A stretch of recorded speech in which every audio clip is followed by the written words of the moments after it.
जय हिंद दोस्तों, welcome to Shaurya classes. आज का हमारा टॉपिक है BA program fifth semester third year का एक महत्वपूर्ण क्वेश्चन का।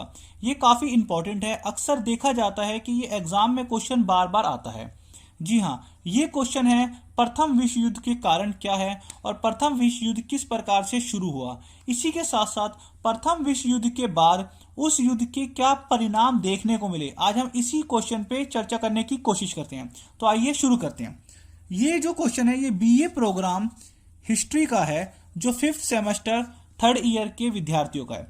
इस क्वेश्चन के बारे में प्रथम विश्व युद्ध के बारे में चर्चा की जाएगी। आइए शुरू करते हैं। हम जानते हैं कि प्रथम विश्व युद्ध 1914 से लेकर 1918 के बीच में एक विश्व के सामने एक युद्ध हुआ था, जिसको प्रथम विश्व युद्ध के नाम से जाना जाता है। जी हाँ, प्रथम विश्व युद्ध। इसका कारण क्या था? कभी भी कोई भी जब युद्ध होता है ना, तो उसका कारण कोई एक नहीं होता, एक से ज्यादा होता है। अगर हम प्रथम विश्व युद्ध की बात करें तो यह युद्ध 4 साल 3 महीने 11 दिन तक चला था। जी हाँ, 4 साल 3 महीने 11 दिन तक। इस युद्ध में लगभग 30 राज्यों ने भाग लिया था। अब आप बोलोगे सही सर, राज्यों ने मतलब राष्ट्र नहीं थे। उस टाइम पे राष्ट्र नाम की ऐसी कोई परिकल्पना नहीं की जाती थी, इसीलिए 30 राज्यों ने मिलकर इस युद्ध में भाग लिया था। और आपका शौर्य क्लासेस पे आपका स्वागत है। आपने चैनल को सब्सक्राइब नहीं करा है तो प्लीज़ चैनल को सब्सक्राइब कीजिए। ये आपके लिए और चैनल के लिए, दोनों के लिए ही ये आवश्यक है। इसके बाद हम बात करते हैं प्रथम विश्व युद्ध की शुरुआत कैसे हुई। प्रथम विश्व युद्ध की शुरुआत 28 जुलाई 1914 में इसकी शुरुआत हुई और इसका अंत 11 नवंबर 1918 में प्रथम विश्व युद्ध की समाप्ति हुई। अगर हम बात करें इस युद्ध में कितने सैनिकों ने भाग लिया, इस युद्ध में लगभग 6 करोड़ 50 लाख सैनिकों ने भाग लिया। हम कह सकते हैं कि प्रथम विश्व युद्ध में लगभग 6.5 करोड़ सैनिकों ने भाग लिया, जिसमें कि लगभग 80 लाख सैनिक इस युद्ध की चपेट में आए और मारे गए। अगर हम बात करें कि इस युद्ध में कितने सैनिक घायल हुए, तो लगभग 2 करोड़ व्यक्तियों के घायल होने की संभावना इस युद्ध में आकी जाती है। अगर हम एक और अनुमान से यह ज्ञात करने की कोशिश करें कि प्रथम विश्व युद्ध के दौरान हर एक दिन प्रतिदिन लगभग कितने व्यक्ति मरे होंगे, तो लगभग 7,000 व्यक्ति प्रतिदिन प्रथम विश्व युद्ध में एक्सपायर हुए हैं। अब प्रथम विश्व युद्ध के कारण क्या थे, कैसे शुरू हुआ, आइए इस पर चर्चा करते हैं। प्रथम विश्व युद्ध उस टाइम विश्व 2 गुटों में बढ़ चुका था। जी हाँ, 2 गुट थे। जब भाई विश्व युद्ध हो रहा है तो 2 गुटों में ही फाइट होगी। इन 2 गुटों में लगभग 30 राज्यों ने भाग लिया था। एक साइड पे एक गुट का नाम था मित्र और संयुक्त राष्ट्र के जो गुट हैं, दूसरा है केंद्रीय शक्तियां। अगर हम मित्र गुट की बात करें, जिसको अलाइड और एसोसिएटेड पावर्स के नाम से जाना जाता है, उसमें इंग्लैंड था, फ्रांस था, रूस था, जापान, यूएसए, ब्राजील और आदि अन्य राज्य थे। अगर हम केंद्रीय शक्तियों की बात करते हैं, दूसरे गुट की बात करते हैं, तो उसमें जर्मनी, ऑस्ट्रिया, हंगरी, बल्गेरिया, तुर्की और आदि, ये दोनों ही गुटों के बीच में युद्ध देखने को मिलता है। आइए अब हम बात करते हैं आगे की। जैसे प्रथम विश्व युद्ध के कारण क्या थे भाई, causes of first world war. प्रथम विश्व युद्ध के कुछ मुख्य कारण थे जो कि इस प्रकार है। कभी भी कोई जो युद्ध शुरू होता है वो किसी एक कारण से नहीं होता। सबसे पहला कारण होता है राष्ट्रीयता की भावना। जी हाँ, नेशनलिटी का उदय होना। उस टाइम पे क्या था, 19वीं शताब्दी के अंत के आसपास रूस में, इटली में, जर्मनी में नेशनलिज्म की भावना आ चुकी थी, राष्ट्रीयता की भावना आ चुकी थी। राष्ट्रीयता का अर्थ होता है अपने देश के लिए मर मिटने की जो एक फीलिंग होती है, उसी को ही राष्ट्रीयता कहा जाता है। उदाहरण के लिए मैं यहाँ पे बता सकता हूँ कि बढ़ती देशभक्ति की भावना, लोगों में देशभक्ति की भावना काफी ज्यादा बढ़ना शुरू हो गया था, जिसके कारण प्रथम विश्व युद्ध देखने को मिला। हम ये भी कह सकते हैं, उदाहरण के लिए जैसे मैं यहाँ पे बात करूँ, जैसे भारत है, भारत में अगर लोगों की भावना बढ़ती है तो भारत ये भी चाहेगा, जैसे पाकिस्तान ने पाक ऑक्युपाइड कश्मीर को भारत से ले रखा है, छीना हुआ है, और हम अगर जो आम जनता है, अगर हम सरकार के ऊपर अगर ये प्रेशर करते हैं कि भाई हमें पाकिस्तान से फाइट करनी है और अपना पुराना हिस्सा जो हमारा प्रांत था हमें वापस चाहिए, तो मेरी तरह बहुत सारे भारतीय लोगों का मानना है कि भारत को अपने पुराने हिस्से जो भारत के पास थे अब उनको वापस लेके आना चाहिए, जो ये हिस्से युद्ध के थ्रू ही आ सकते हैं। इसीलिए जब राष्ट्रीयता की भावना अगर बढ़ती है तो देश प्रेम भी बढ़ता है, और जब देश प्रेम बढ़ता है तो देश का वो सभी हिस्सा जो पहले देश के पास था वो फिर से लाने की कोशिश की जाती है। इसीलिए कहा गया कि प्रथम विश्व युद्ध में जब राष्ट्रीयता की भावना बढ़नी शुरू हुई तो कुछ राज्यों ने अपने छीने हुए प्रांतों को वापस पाने की कोशिश करी। जैसे अगर भारत पीओके को पाने की कोशिश करता है तो फिर से एक युद्ध छिड़ने की संभावना हो जाएगी। तो इसीलिए जैसे राष्ट्रीयता की भावना उदय होती है तो धीरे धीरे राष्ट्र की पुरानी जो शक्ति है उसके साम्राज्य को पाने की भी कोशिश की जाती है।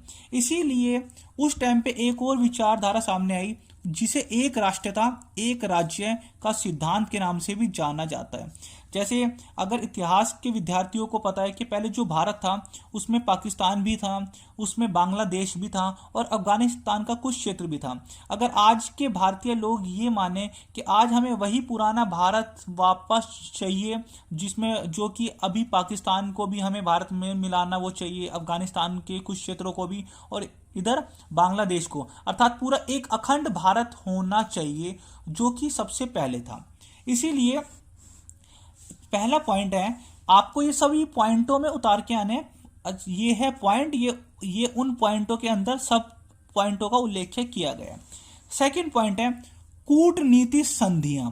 जी हाँ, इस संधियों में क्या बोला हुआ है, अक्सर देखा जाता था कि फ्रांस और जर्मनी के बीच में प्रथम विश्व युद्ध के समय आपस में कुछ तानातानी अर्थात युद्ध की संभावना, ये इस पे अटैक करता और ये इस पे अटैक करता, अक्सर ये आपस में एक दूसरे पे अटैक करने की कोशिश करते हैं। तो इन दोनों ने क्या करा, फ्रांस ने अलग से सैनिक संधियों को बनाया और जर्मनी ने अलग से सैनिक संधियों को बनाया, मतलब कि गुप्त संधियां। गुप्त संधियों में यहाँ पे ये बताया हुआ है कि अब जर्मनी के एक व्यक्ति थे जिसका नाम बिस्मार्क ने जर्मनी की सुरक्षा के लिए ऑस्ट्रिया और इटली से सैन्य संधि अर्थात गुप्त संधियों का निर्माण कर लिया।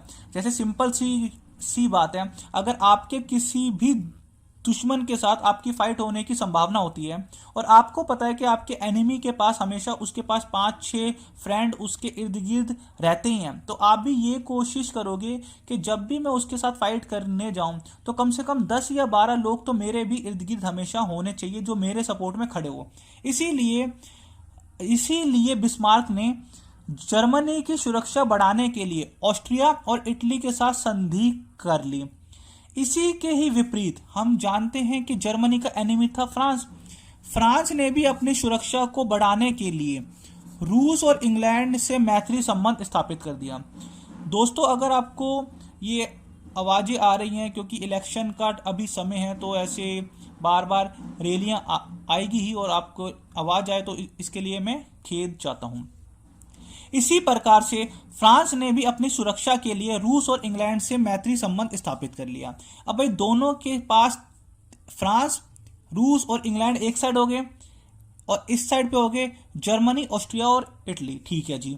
अब इटली ने क्या करा और फ्रांस ने फिर क्या करा? फ्रांस ने क्या करा, इटली के साथ त्रिगुट सेना को कमजोर करने के लिए इटली को अपने में मिला लिया। जी हाँ, फ्रांस ने क्या करा, इटली के साथ एक गुप्त संधि कर ली। इटली वही है जो कि जर्मनी के साथ था। जैसे आपके ही फ्रेंड जो है, आपका जो फ्रेंड है वो आपके एनिमी से जा मिलता है तो आपकी शक्ति में कमी आ जाएगी। उसी प्रकार से फ्रांस ने इटली के साथ एक आंतरिक गुट सेना, एक आंतरिक कूटनीति संधि पे हस्ताक्षर कर दिए। इसी बीच जब ये बात जर्मनी को पता चली तो जर्मनी ने भी इंग्लैंड और फ्रांस की मित्रता को तोड़ने के लिए, अभी हमें पता है जर्मनी में था इंग्लैंड, हमें पता है कि फ्रांस में था इंग्लैंड, और फ्रांस और रूस। इसीलिए जर्मनी ने इंग्लैंड और फ्रांस की मित्रता को तोड़ने के लिए, इन दोनों की मित्रता को तोड़ने के लिए रूस के साथ एक गुप्त समझौता कर लिया। अब आपने देखा होगा कि किस प्रकार से फ्रांस और जर्मनी ने आपस में एक दूसरे को कमजोर करने के लिए दूसरे के फ्रेंड्स को अपने साथ संधि में मिलाने की कोशिश करी। तो सबसे बड़ा कारण ये था। इसके बाद हम बात करते हैं अन्य पॉइंटों की।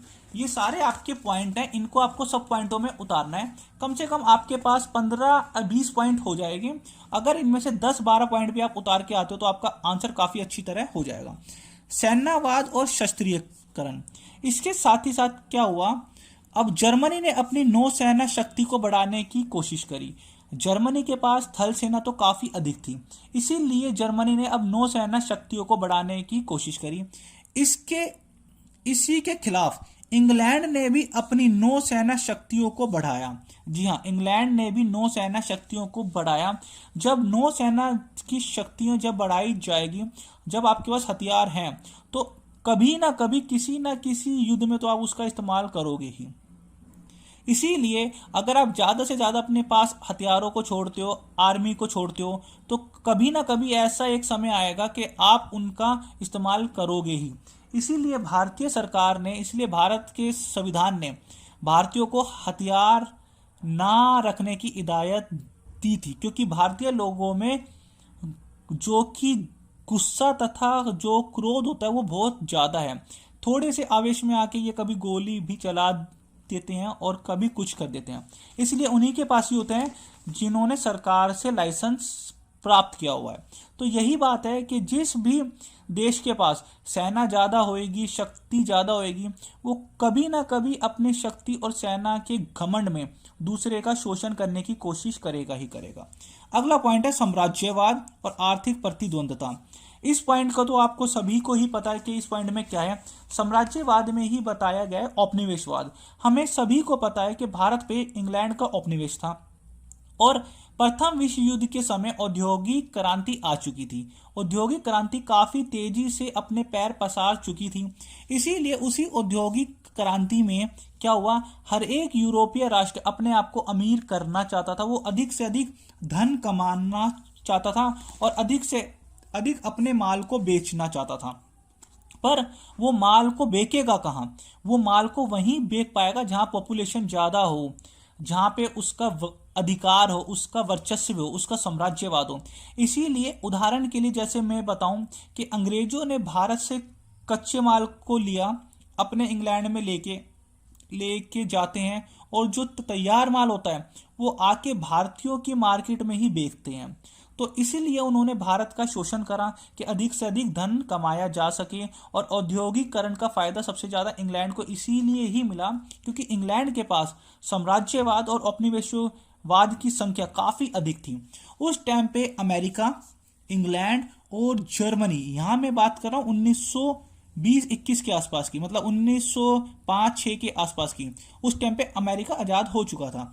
इन तीनों में ही आपस में होड़ थी कि भाई मेरे अधिक औपनिवेश है, मेरे अधिक औपनिवेश है, या मैंने ज्यादा से ज्यादा भूमि या ज्यादा से ज्यादा राष्ट्रों के ऊपर, देशों के ऊपर अधिकार किया हुआ है। तो सबसे ज्यादा अधिकार इंग्लैंड ने किया हुआ।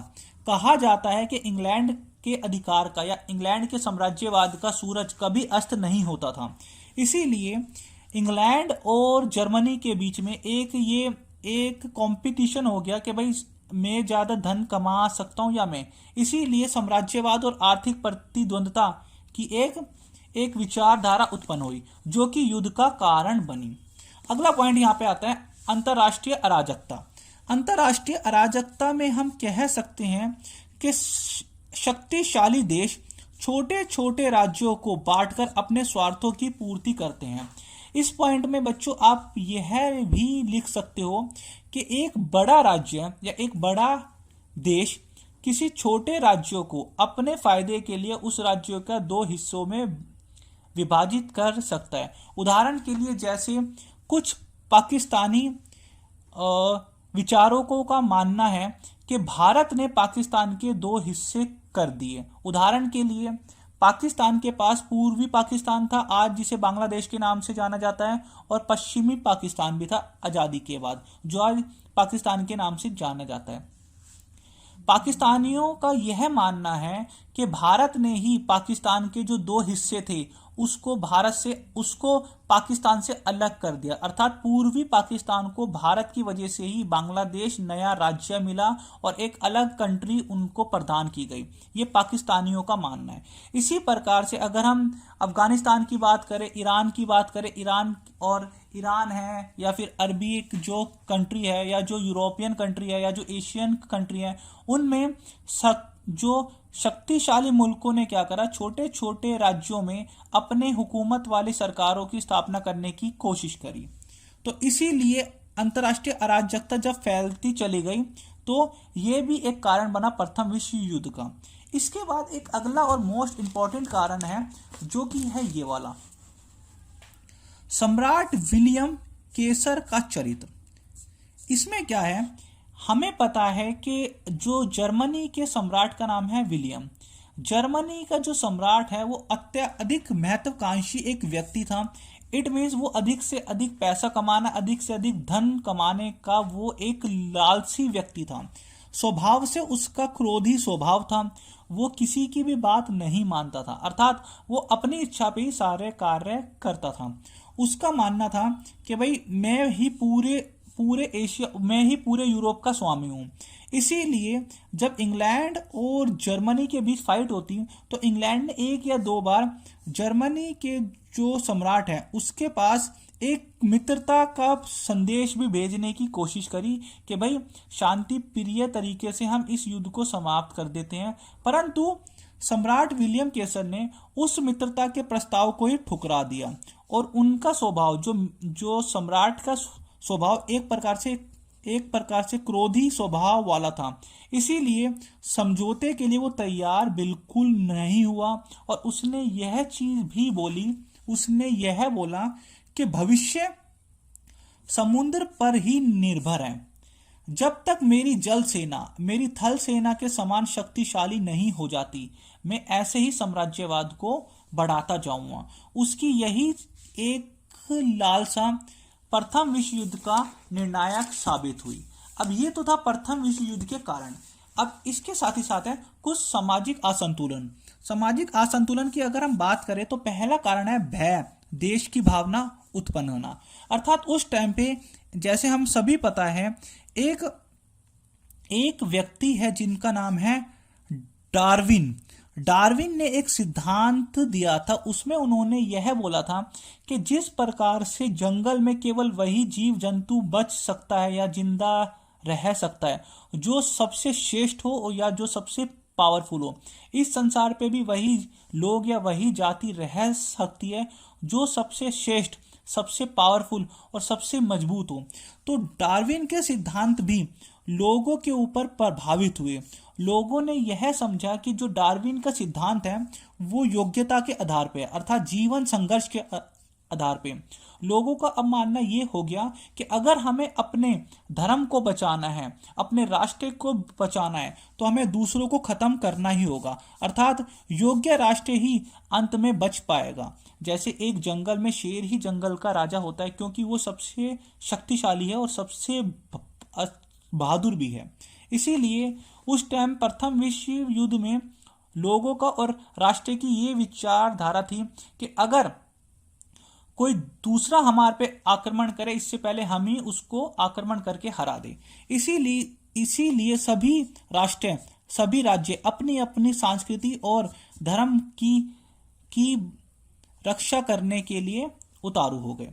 इसके साथ ही साथ समाचार पत्रों का प्रचार और साधनों का प्रभाव। जैसे आज के टाइम पे सोशल मीडिया की साइट्स हैं, या सोशल मीडिया आज के टाइम पे बहुत ज़्यादा इफेक्टिव होती है। सोशल मीडिया अगर चाहे तो किसी को भी रातों रात मतलब ऊपर चढ़ा सकती है 7वें आसमान पे, और रातों रात किसी राजा को रंक भी बना सकती है। It means information. उस टाइम पे समाचार पत्रों का भी काफ़ी अहम योगदान था।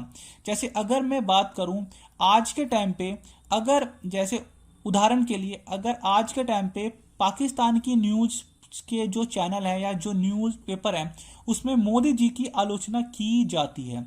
जब ये बात हम भारतीयों को पता चलता है तो हम थोड़े अग्रेसिव हो जाते हैं कि भाई वो पाकिस्तानी लोग वो क्यों हमारे प्रधानमंत्री के लिए उल्टा बोल रहे हैं। इसीलिए हम भी थोड़ा सा उतावले हो जाते हैं और हम भी ये सोचते हैं कि इनके साथ फाइट करके इनको हराते हैं। समाचार पत्रों ने क्या करा, उग्र राष्ट्रवाद की भावना को जागृत किया। समाचार पत्रों के द्वारा ही राष्ट्रवाद की भावना की उत्पत्ति हुई, पर यहाँ पे उग्र हुई अर्थात मार काटने वाली। क्योंकि ब्रिटेन के समाचार पत्रों ने क्या हरकत करी, ब्रिटेन के समाचार पत्रों ने अब जर्मनी सम्राट विलियम की आलोचना करना शुरू कर दिया। ये वही ब्रिटेन है जिसने अभी इंग्लैंड ने अभी जर्मनी के सम्राट को एक मित्रता का संदेश भेजा था, परंतु उस सम्राट ने उस मित्रता के संदेश को एक्सेप्ट करने से इनकार कर दिया। इसीलिए ब्रिटेन के पत्रों में उनकी आलोचना करी। जब आलोचना हुई तो अब जर्मनी के लोग, जर्मनी की जनता ने इंग्लैंड को अपना शत्रु समझने की कोशिश करी। भाई जब एक देश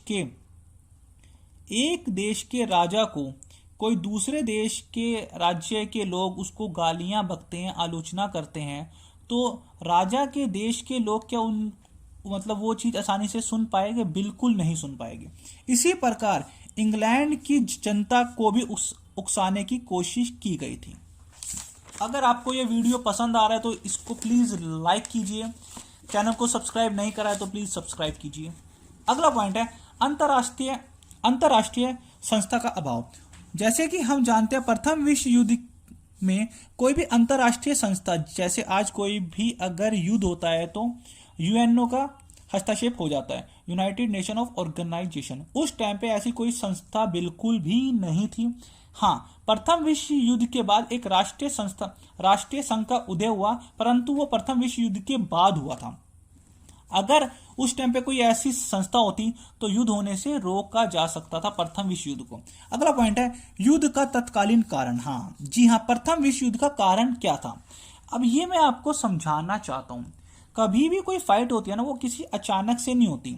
जैसे अगर मैं बात करूं कि आपके स्कूल में, आपके मोहल्ले में, आपके आसपास कोई एक ऐसा व्यक्ति होगा जो आपकी आंखों में खटकता है। जी हाँ, ऐसी, हालांकि उसने वो आपका बुरा नहीं करा, वो फिर भी आपको ये होता है कि ये वहां से मेरे को कुछ बोले और मैं यहाँ से इसको मारना पीटना शुरू कर दूं। इसी प्रकार से उनकी आंखों में भी आप खटकते होगे। तो इसीलिए ये जो खटावट होती है ये एक ही दम से नहीं होती, 1 साल, 2 साल, 4 साल, 5 साल किन्हीं अन्य कारणों की वजह से होती है। जो प्रथम विश्व युद्ध हुआ था ना, उसका तत्कालीन कारण ये था, शुरू होने का कारण तो बहुत सारे हुए हैं, परंतु जो आग जो लगाई है, चिंगारी लगाई है, उसका कारण था ऑस्ट्रिया के राजकुमार की हत्या हो गई थी। जी हाँ, ऑस्ट्रिया का युवराज आर्कड्यूक और उनकी पत्नी सर्बिया की यात्रा पे जाते हैं।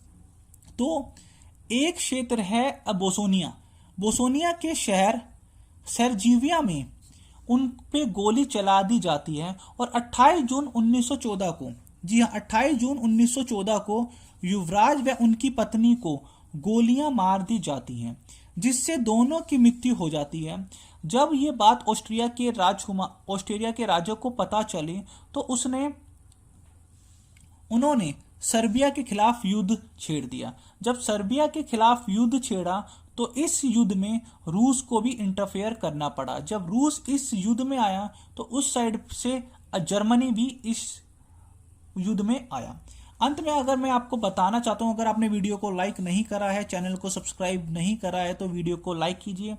आपको ये काफ़ी आसान शब्दों में समझाने की कोशिश की गई है और प्लीज़ यार लाइक। और हाँ, अगर आप अब मुझे बताएं कि अगला क्वेश्चन आप किस टॉपिक के ऊपर चाहते हो या कौन से क्वेश्चंस के ऊपर।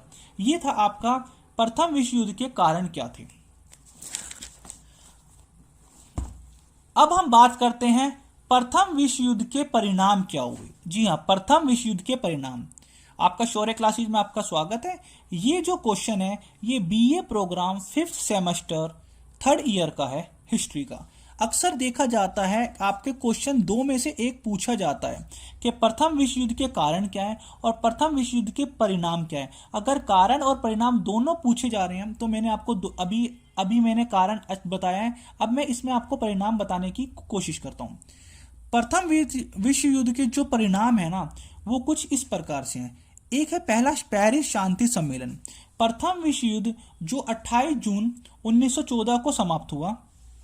अभी हमने पढ़ा है कि 28 जून 1914 को नहीं, प्रथम विश्व युद्ध जो समाप्त हुआ वो 11 नवंबर 1918 को समाप्त हुआ। तो प्रथम विश्व युद्ध की समाप्ति के बाद तो विश्व में क्या हुआ, विश्व में एक पेरिस शांति सम्मेलन हुआ। यार अक्सर देखा जाता है कभी भी जब दो लोगों के बीच में फाइट होती है तो आखिरी में कॉम्प्रोमाइज ही होता है। तो इसी प्रकार से प्रथम विश्व युद्ध के समय आखिरी में कॉम्प्रोमाइज हुआ। वो जो कॉम्प्रोमाइज हुआ वो पेरिस शांति सम्मेलन के थ्रू हुआ। ये पेरिस शांति सम्मेलन वही सम्मेलन है जिसमें वुडरो विल्सन ने 14 सूत्री कार्यक्रम अभी अपने बताए हैं।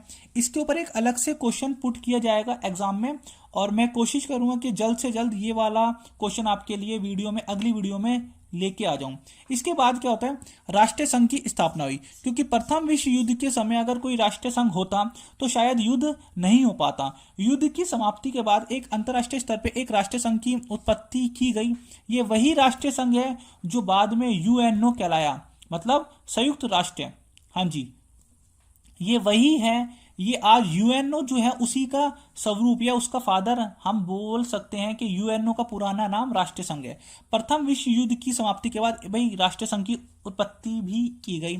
इसी के साथ साथ इसके ऊपर ये आपका अगला क्वेश्चन, एक क्वेश्चन इस पे एग्जाम में आएगा, एक क्वेश्चन इस पे एग्जाम में आएगा।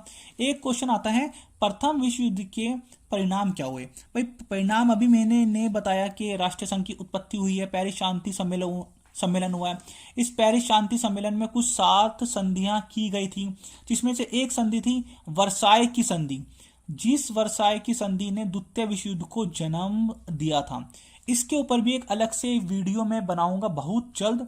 अगर आपका इस वीडियो पे अच्छा कमेंट और अच्छे अगर प्यार आता है तो। अगला पॉइंट है सामाजिक परिणाम। प्रथम विश्व युद्ध के समय में कुछ 2 परिणाम हमें देखने को मिलते हैं, एक तो आर्थिक परिणाम है, एक है सामाजिक परिणाम।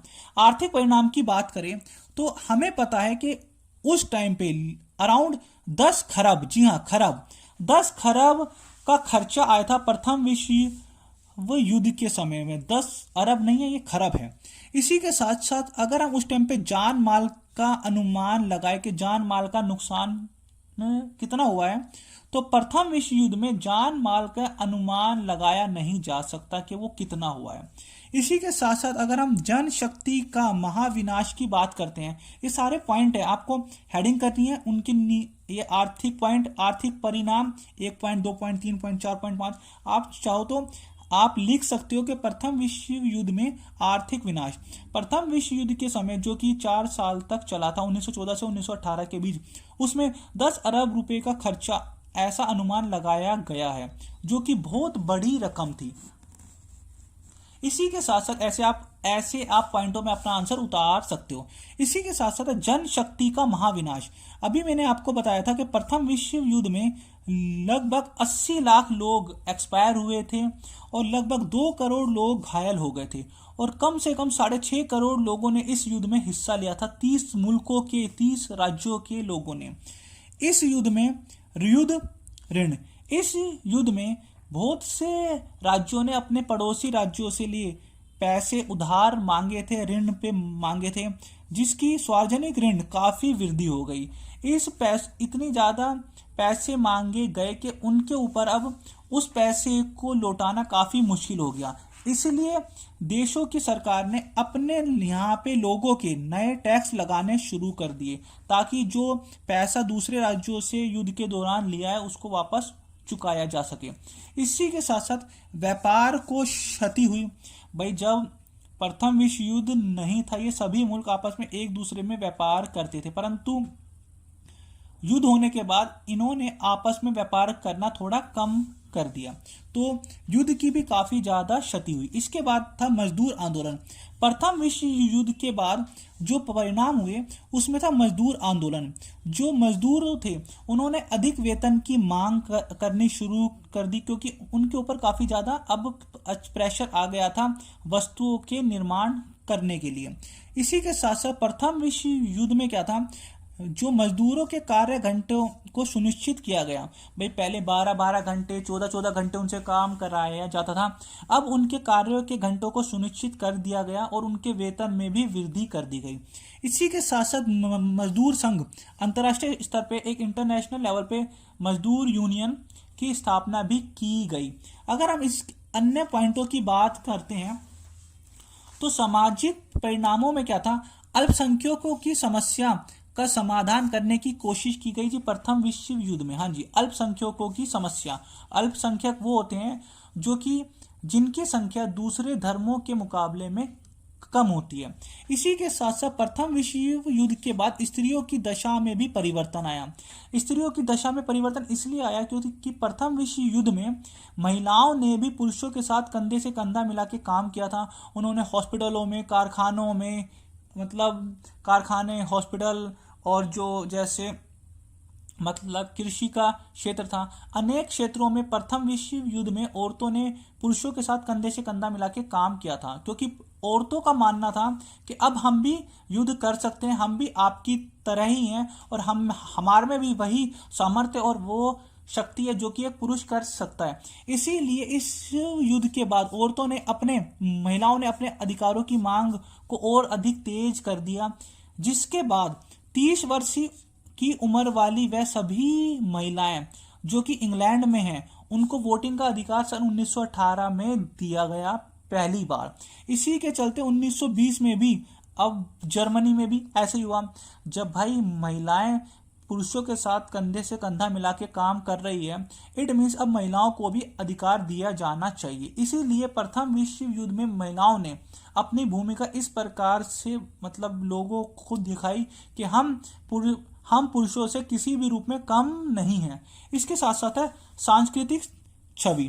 प्रथम विश्व युद्ध में सांस्कृतिक क्षति काफी अधिक हुई, काफी अधिक संस्कृति को नुकसान हुआ। उस टाइम कितने ही कलाकार एक्सपायर हुए, कितने ही बुद्धिजीवी मारे गए, कितने ही लेखकों को बंदी बना लिया गया था।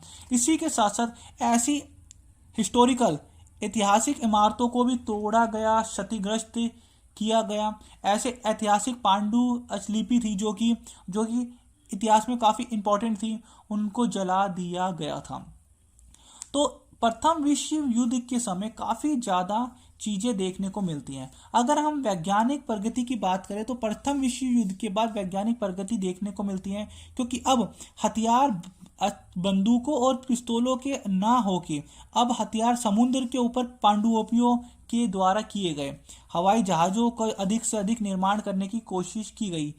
जो युद्ध में जो टैंक होते हैं उनका निर्माण करने की कोशिश की गई और हथियारों को और अधिक बनाने की कोशिश की गई। अगर ये आपको वीडियो अच्छा लगे तो इस वीडियो को लाइक कीजिएगा, चैनल को सब्सक्राइब नहीं किया है तो चैनल को सब्सक्राइब कीजिएगा। इसी के साथ साथ मैं अंडरस्टैंडिंग गांधी के ऊपर भी, इकोनॉमिक्स के ऊपर भी, पॉलिटिक्स साइंस के ऊपर भी और हिस्ट्री के ऊपर भी इसी चैनल के ऊपर इन्हीं आसान शब्दों में वीडियो उपलब्ध है। आप चाहो तो प्लेलिस्ट में जाके देख सकते हो। और यार इस वीडियो को लाइक करना मत भूलिएगा। जय हिंद, जय भारत।